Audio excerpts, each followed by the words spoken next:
And we're on the air. Hey, All right. Jim. Sean, how are you? Not bad. Welcome back. Another edition of Jim and Sean Solve the World's Problems. And unfortunately for everybody watching, we are not talking about Area 51 today. Not yet. We're still doing research on that. We're trying to get a See, tour. that's going to be season 2, episode 1. There you go. I like that. So 2021, somewhere in January, we'll have visited Area 51 and proven once and for all.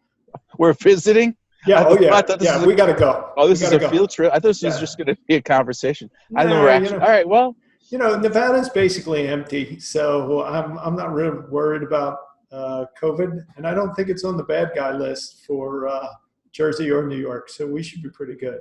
I think it is an island into itself out there. Oh yeah, well, especially where Area 51 is. So I thought Area 51 was in New Mexico. See, I would have been lost as soon as we hit the Four Corners, man. You might have hit Alamogordo, or seen where the nuclear tests were. Maybe that's what you were thinking. Maybe you were looking for nuclear secrets. I'm looking for aliens.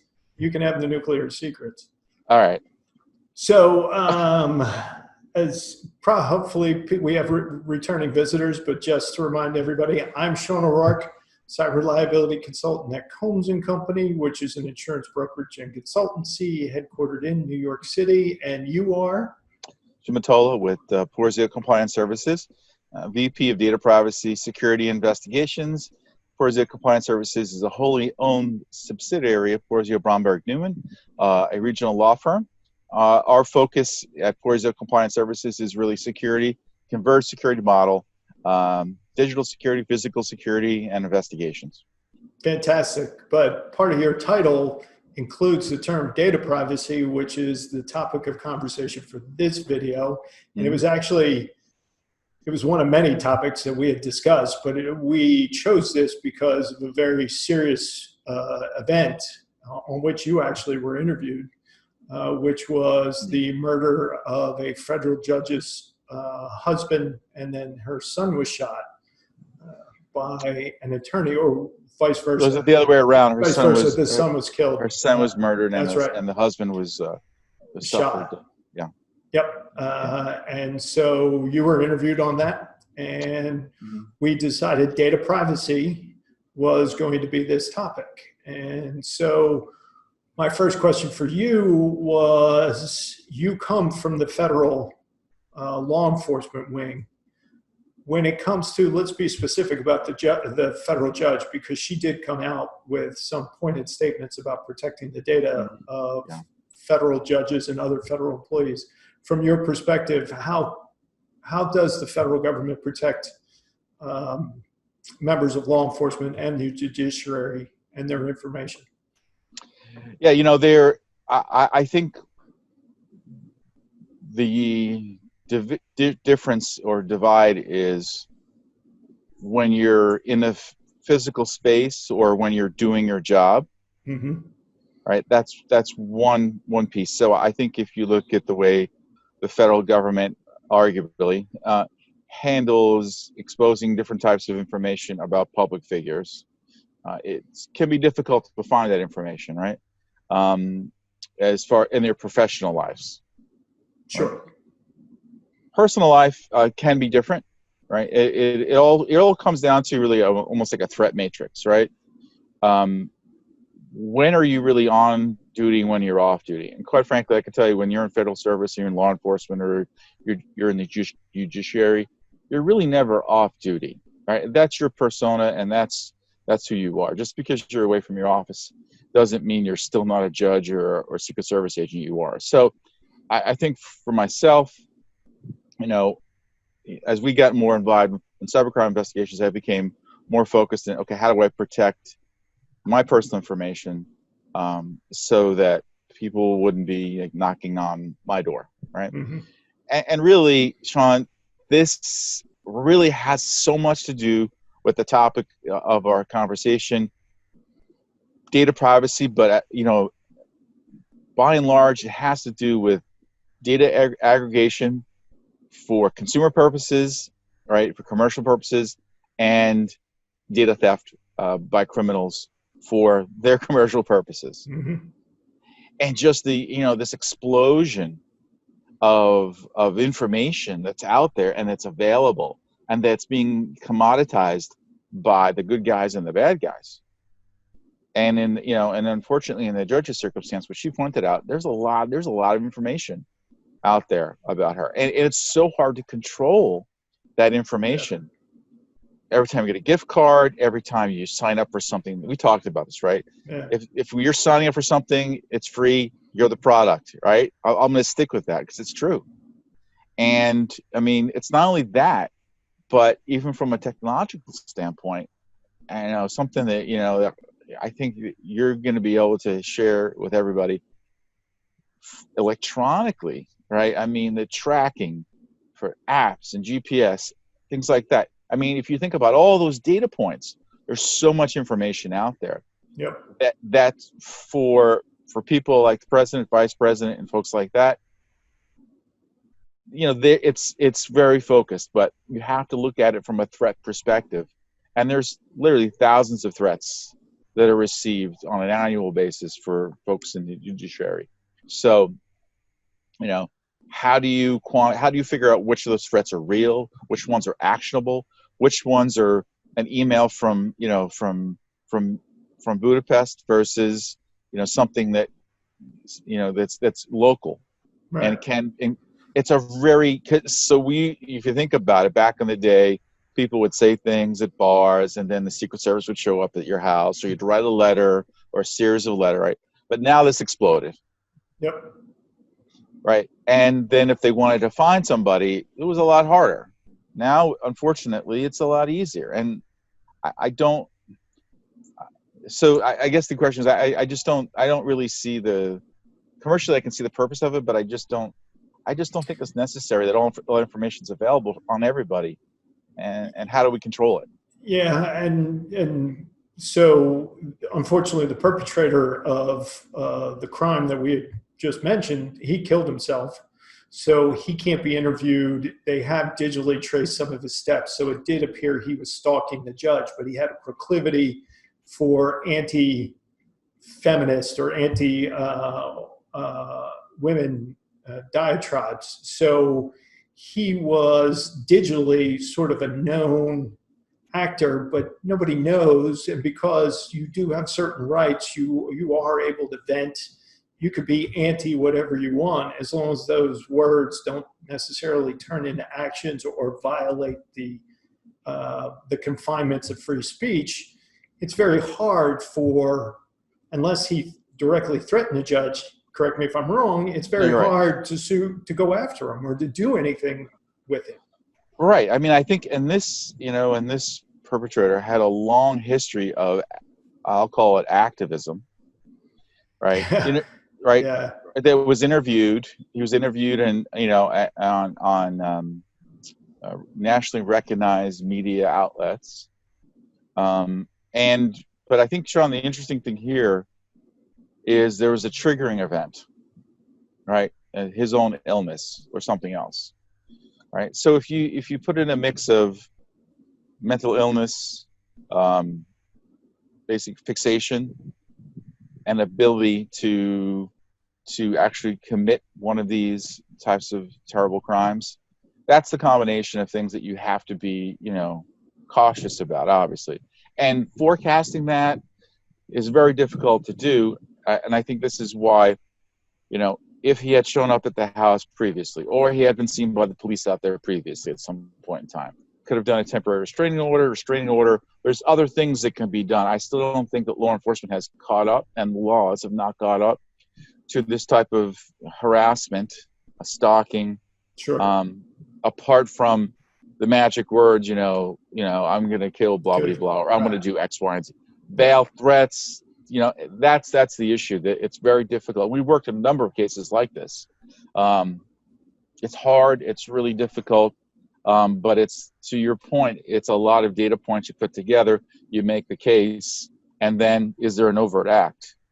And how do you diagnose that? And when does it trigger, law enforcement to intervene for somebody to take proactive action?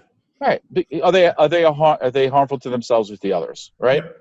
that usually requires a medical, a psychological evaluation. And, you know, in New Jersey, law enforcement can do that, but they have to have some reason to do that, even for an evaluation. So this is a tough area. This intersects a lot of different areas. But back to the privacy piece, there's so much data out there on everyone.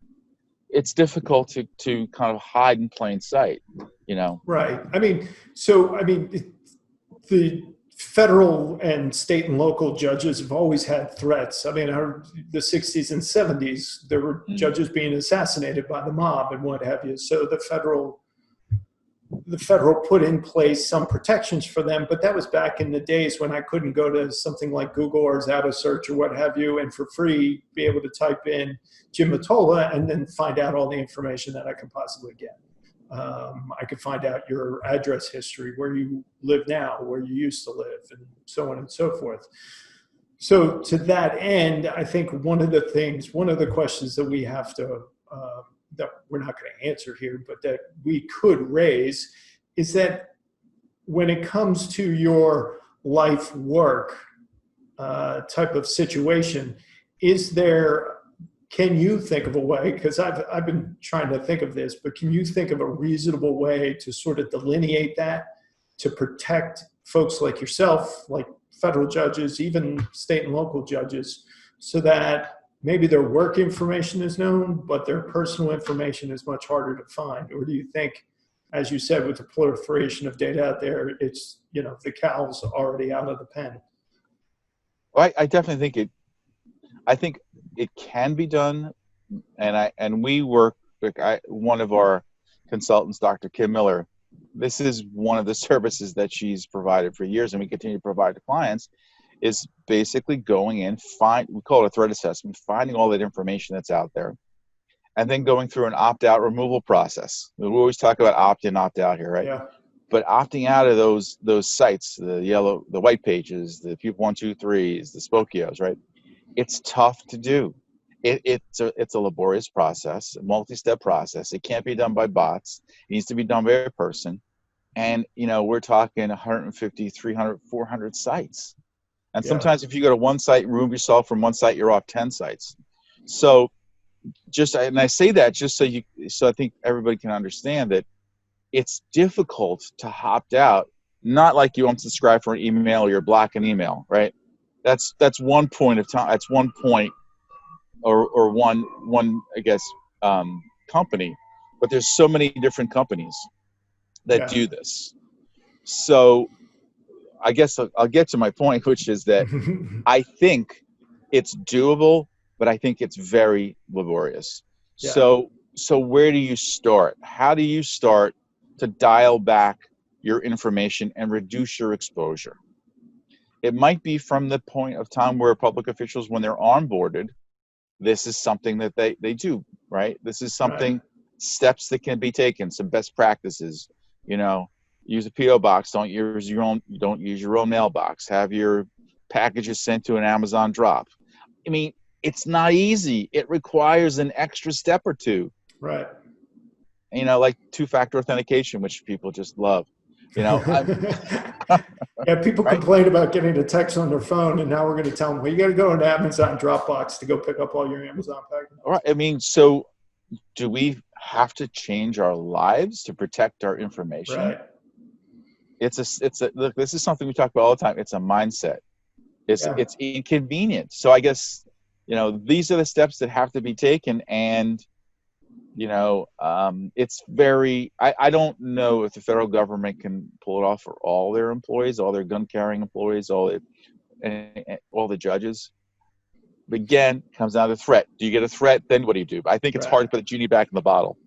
Well, once you get the threat, I think that's where you guys come in, or your former cohorts and what have you can come in and actually have some justification. And when we look at everyday people, I mean, we've had this conversation now just about federal employees, but when you look at everyday people, I don't think they realize how much data and how much tracking is done the moment this device connects. I'm going to turn it around so everybody sees it's an iPhone. The moment that device connects with your account, it is a constant feed. If it is connected, it is feeding data to someone, to somewhere. So this 24/7 that is connected feeds data to Apple. The apps on here feed data to the app makers and to Apple. Then the geolocation might feed to other third parties that Apple may have relationships or contracts with and whatnot. It is a constant source of feeding. And that doesn't even begin to mention the amount of data that I've had stolen and resides on the dark web, being bought and sold for, a few bucks here and there, but they're selling millions of records every day. So when it comes to the data privacy on the technology side, what I usually tell people is, how much do you want to disconnect from the digital world? If you can, great, then you're going to minimize it. But there's no such thing anymore as off-grid. There's just not. I don't think so. And I mean, so we've talked about this last time. It's tough to disable all that, all that location settings. And if you want to use your Google Maps and, I mean, I've started using a VPN. So have I. We talked about that last time. Yep. And when I'm trying to find the local Home Depot, it's a couple of extra steps I have to take to find it, right? I have to put the name of the town. So I think, any way you can, try to obfuscate some of your location, but why are all those apps on Google free? The Maps, the Gmail. Well, to your point, because then my data becomes what pays for those apps. I mean, and this started, you were in the cyber world when the internet started to blow up in the late 90s. And I was in the cyber world when the internet started. We didn't even know what it was. I didn't want to say that, but that's okay. That's all right. That's okay. You're an experienced individual. So, thank you.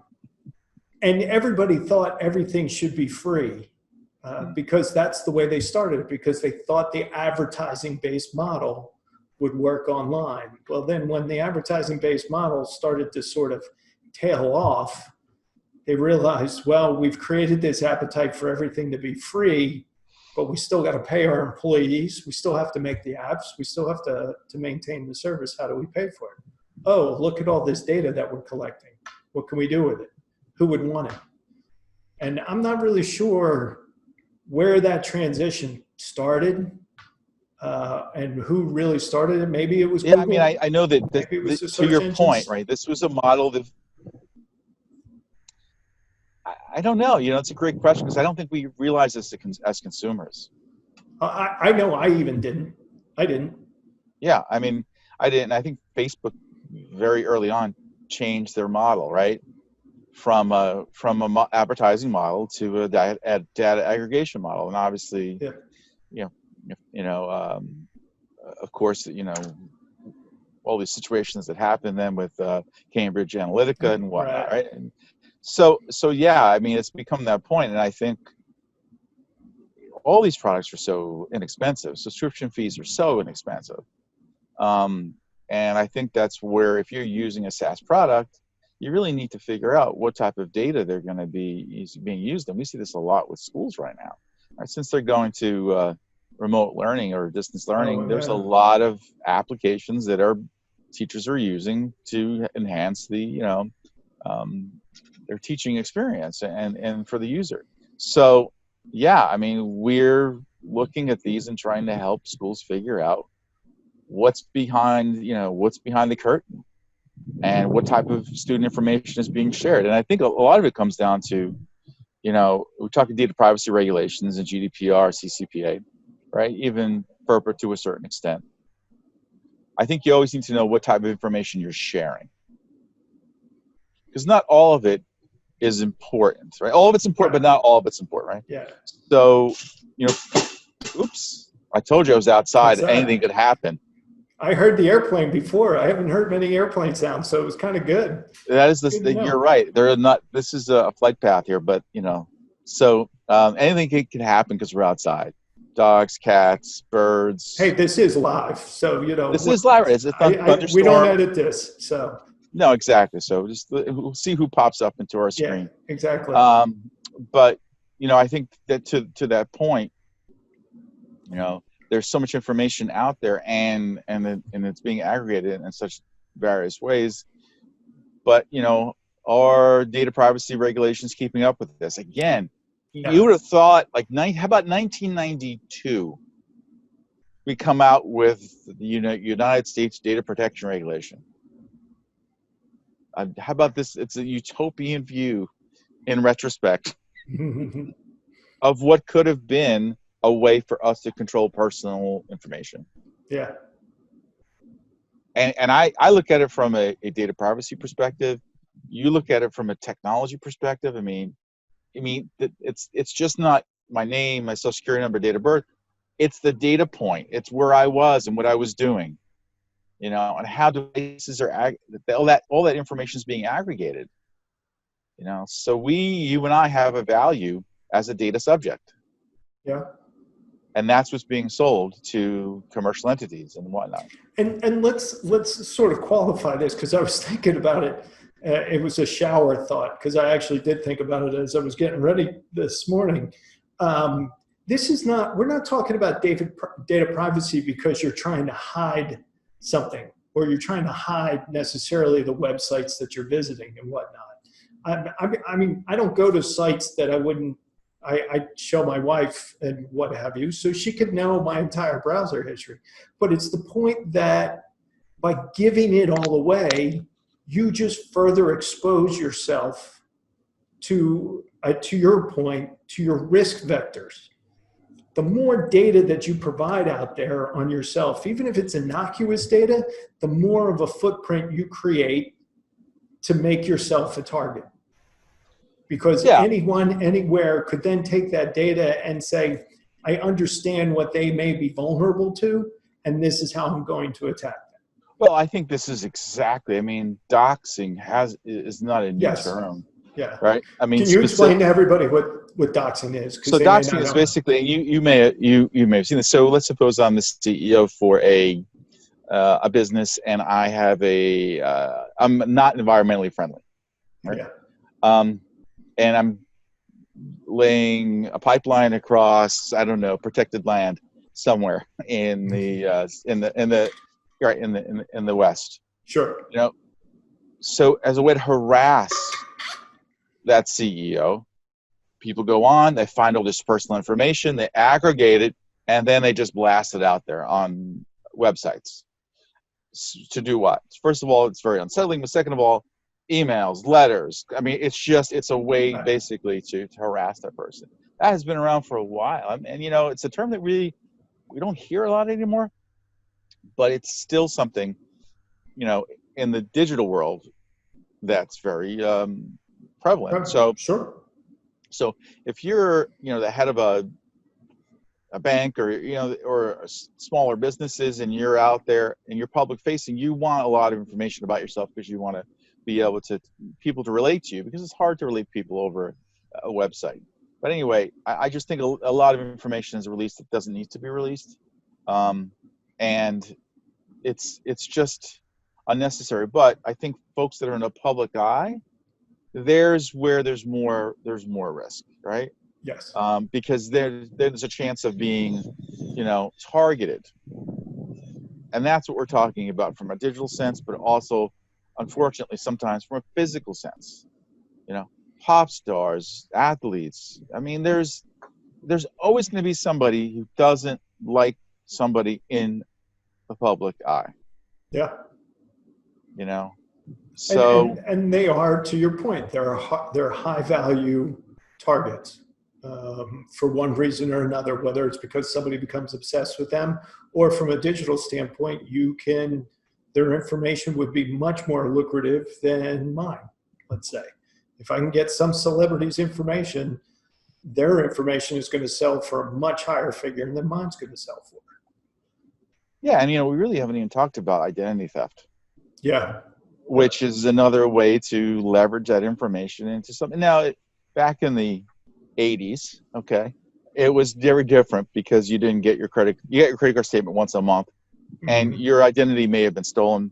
And as I recall, things that were done is real estate companies who had access to credit reports would pull them off. Sometimes they'd sell them. Sometimes people would break into the real estate. Yep. To It the real required estate physical effort. It required, remember dumpster diving, right? I Yeah. mean, these types Yeah, of things, exactly. it required physical, but then once we were able to connect digitally,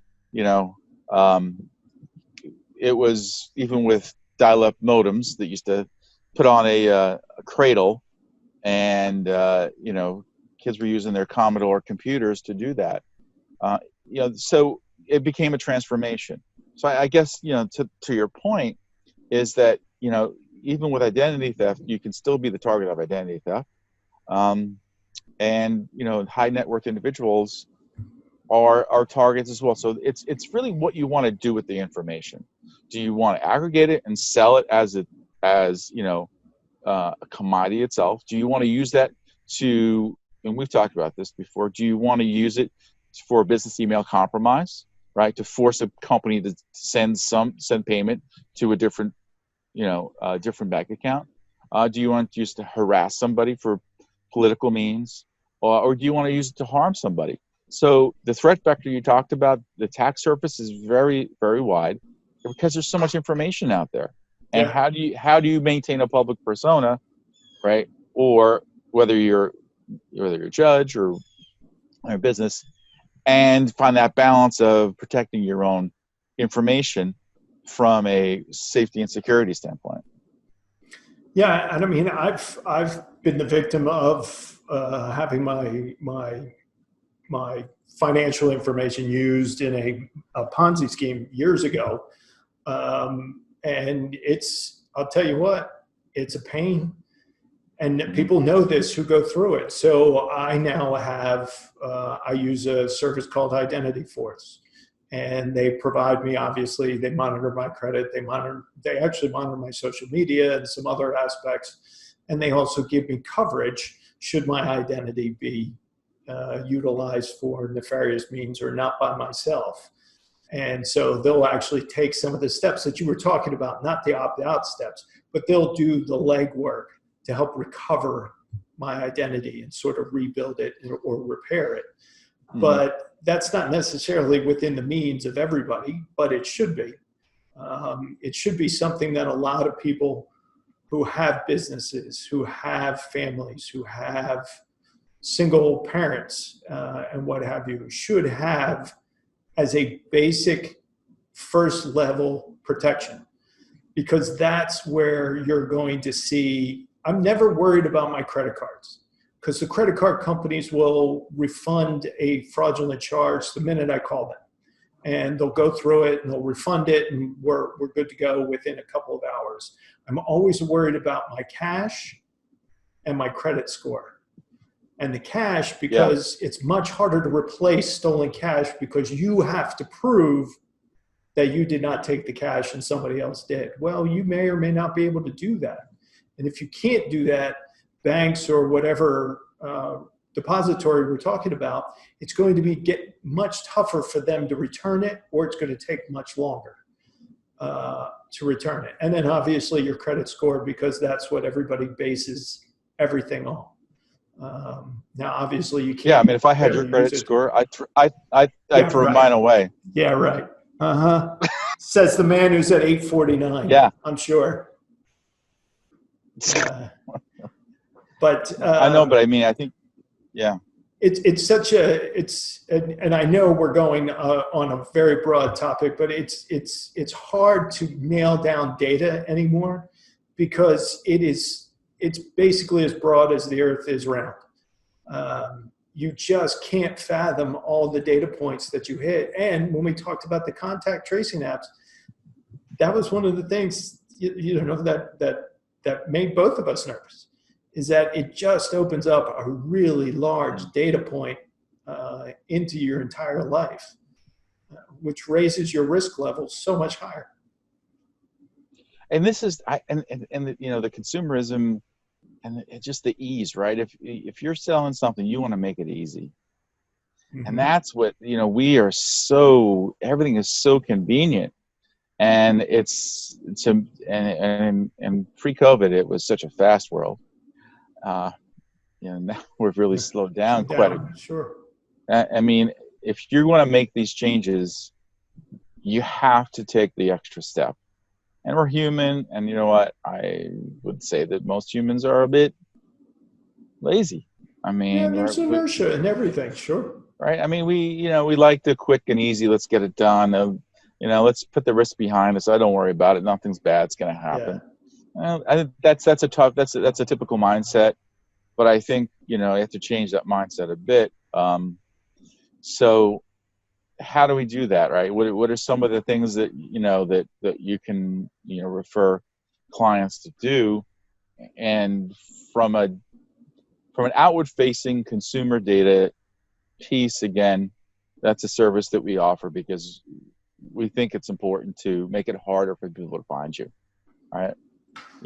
From a technology standpoint, I mean, how many TikTok apps are there, TikTok, that show you, hey, I didn't know you could do this to your phone, and this is how I mean, that device is so complicated. Yep. We talked about this the other day. Which location settings do you turn off and leave on? Yeah. Where do you, do you really think a VPN is helpful? Yes. Yeah. Okay. I do. In fact, I'll give you a perfect example. I still do some consulting work for my old IT firm, and I had to remote into one of their machines to do some work for them, and I forgot my VPN was on. And when I remoted in, it immediately alerted them that somebody from Saudi Arabia, because that's where the IP address was showing to be from, even though I connected to a US server for the VPN provider, it said the source of it was Saudi Arabia. And they immediately went in and relocked my account and disabled all the settings and everything within about 10 minutes. And I got kicked That's out. good. That's exactly. Good. It was really good. And it showed me that the VPN was actually working as it was intended to work. I just forgot to turn it off because as a security measure on my own firm side, they have it to where they monitor where things are accessed. They don't put a limitation on things because they never know where they may be, what client site or who may be accessing, but they have notifications that if it comes from somewhere other than either designated regions or known connections, they're to be alerted immediately so that they can get it in and shut down. So within 5 minutes, granted, I could have done, if I was a hacker, I could have done significant damage within that 5 minutes, but that assumes that you had all the credentials and were able to get through the security I have to go through. So yes, I do believe in VPNs. Are they a panacea? No. But they are, just like the credit monitoring services, I think they should be a necessary first layer protection. Well, I think that's really it, though. I mean, so what would be like the takeaway or the wrap up or what have you, right? I mean, I think layering is it. It's just not. There's not going to be, I'm credit monitoring. Oh, I blocked my credit. Okay, it's going to be a lot of different things. Right. Do I have mail sent to my house? Right. Look, I just deleted my Facebook and Twitter account. I don't think there's any reason for me to be on either. Good for honestly. you. Yeah, I mean, I just didn't feel like following everything that was on there. It was kind of exhausting. But and I might get rid of my LinkedIn account. I mean, it's just, I think there's certain points in which it's a lot to manage, right? How many email addresses do you manage right now? I don't even want to tell you. It's just too many. It's ridiculous, right? So how can you manage all that? Every setting, right? All the rules, number one. Okay, physical address, physical mail. I try to get E on everything. I don't really want picking up mail. Mail is kind of silly, honestly. I mean, there's some things that just what really needs to be printed on paper anymore. So I think you've got to look at all these things. Start chipping away at each one of them. Maybe the location settings on your phone should only be when you're using it, right? Yeah. I mean, the weather apps are terrific, but it's really not necessary, you know? Yeah. So, I mean, so it takes me a little bit longer to put in Queens, New York, you know, or wherever the hell, or Saskatchewan, Manitoba, Well, right? now we know where you're going on Well, vacation. I say, if you have a chance, watch Jim Gaffigan's last Oh couple. yes, yes, he does the whole riff on Canada and No, what have you. I only got through part of it so far, you've where he's got to talking watch. It's about the names. fantastic. It's Yeah, absolutely hysterical, right? yeah, But if you're in Saskatchewan, Manitoba, right? I'm okay with, maybe I might not be okay with typing in that word, right. you know, but if I'm in Union, New Jersey, fine, you know, but I just don't, I think the convenience of that is not necessary because it's a free app. What is it doing? It's collecting your data, like you Right. said. So let's start, I would just say, think about everything you're doing and just peel it back little by little. Start pulling the string, and maybe it can't be everything, but maybe layering a little bit of this, a little bit of that, a little bit of this, a little bit of that. It just makes you a little bit of a more difficult target. Yes. I mean, my wrap up points will be what I mentioned before. One, you got to get a credit monitoring service. Mm-hmm. Two, VPN on both your machines, like the laptop I'm on here, and for your mobile devices. Because usually most VPN providers will allow you to do, for one license, they'll allow you to cover, I don't know, 3 to 6 devices. It depends on who you go to. On your cell phone, stay on the cellular network as much as possible and turn off your Wi-Fi and Bluetooth as much as possible. And stay off of free Wi-Fi where you can. And if you are on it, don't go to anything personal. Don't go to anything sensitive. Fine, you're answering work emails. That's great. As long as you don't have to log into it, it's already logged in, you could do that. But over free Wi-Fi, you're just asking for somebody to be sitting there to sniff out what you're doing. Again, unless you're behind a VPN, but even then, I wouldn't trust the VPN to be fully 100% foolproof. And then to your point, you just chip away at the other stuff. What don't you need? What aren't you using? Yeah. Like I've debated canceling my Twitter account. I think since you did it, I'll probably do it. I've never had a Facebook account. I do have an Instagram account, but I don't remember the last time I used it. So do I really need it? Is the question. And social media is the big offender of data. I think it's just ripe for compromise, whether it's a bot or it's a person that's doing it intentionally, what they call organic, right? And it's a hassle because it's disconcerting, and now you got to figure it out, and you got to close down private. And social media is a big problem we've seen with clients, is that their social media accounts are being replicated, taking the picture, posting it, and I guess, you know, if you're somebody in the public eye, you may need that. But, you know, the only reason I hopped on Facebook really was to connect with, you know, some people, or just I hadn't seen in a while. But at the end of the day, I didn't see a real need for it. And I had used it before in an investigative capacity. Yeah.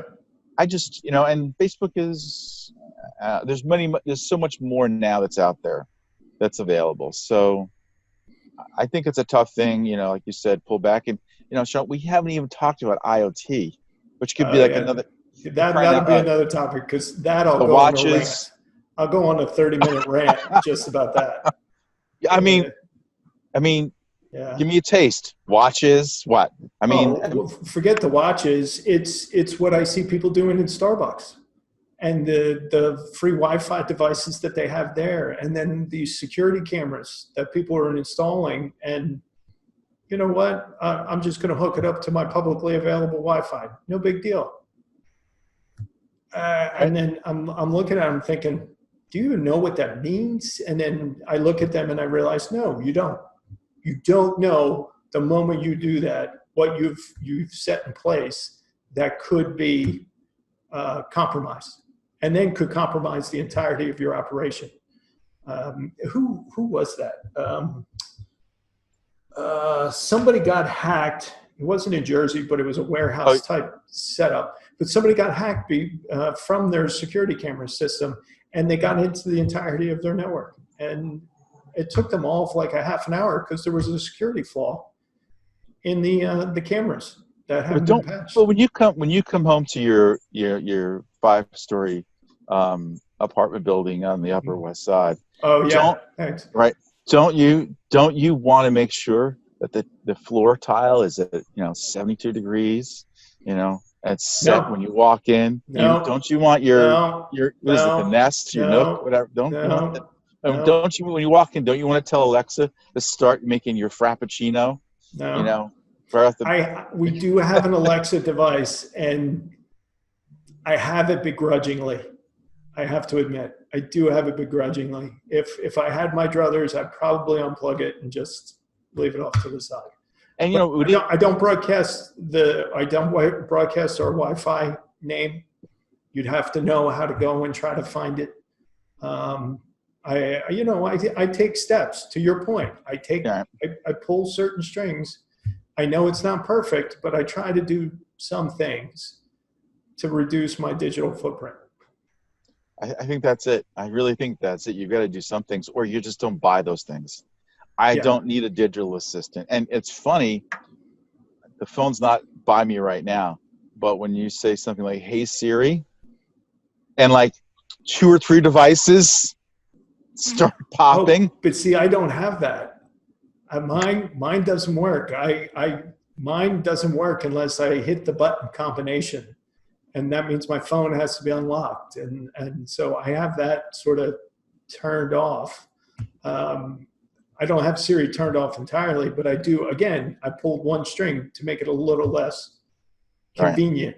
Right. And that's the thing. And we'll wrap this up here. Convenience means greater risk. The more convenient, the less expensive. That means the greater exposure you're going to have from that device, that app, or what have you. So the easier it is for me to compromise it and get your data. Yeah, and security is not convenient. No, it shouldn't be. It should be a little bit hard to operate something. Yeah. All right, we could keep going. I think we're going to have to get back to the IoT. I think I can see your Irish ire in that one. Oh yeah. Yeah.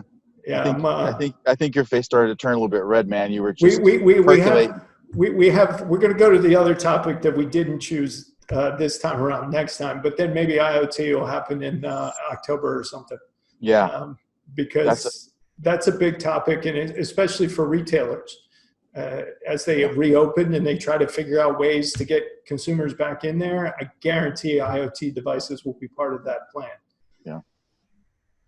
All right. So, hey, this was fun, as always. Thank you very much for participating. Thank you for everybody for watching. And Jim, until next time, keep pulling those threads. You got it. Take care, Sean. Thank you. All right, I'll talk to you. Bye. Bye.